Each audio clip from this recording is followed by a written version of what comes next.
Hi everybody, welcome back to Kimchi and Cornbread. I'm Sherry. Today we're going to be making spicy pork bulgogi. We're going to start off by thinly slicing our pork. I'm using boneless pork shoulder. To make this easier to slice, feel free to freeze your pork for about 15 minutes before slicing.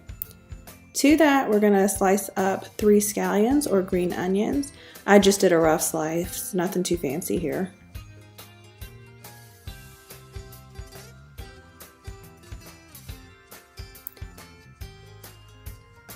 To the scallions and pork, we're going to slice up some white onion, yellow onion, sweet onion, your choice.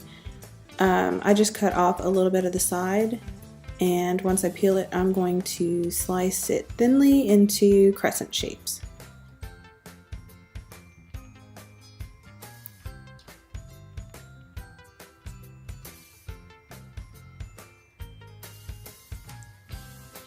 To the meat and onions, I'm going to add 2 teaspoons of sugar.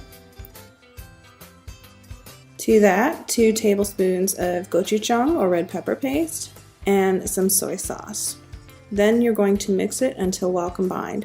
If the mixture seems kind of dry, feel free to add a little bit more soy sauce to loosen it up.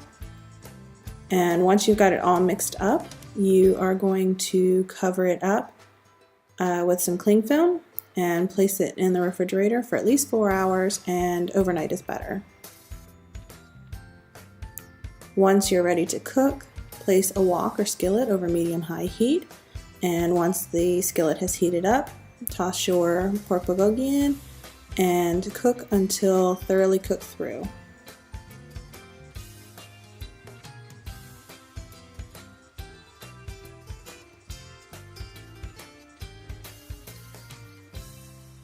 Once you've finished cooking it, plate it up and enjoy.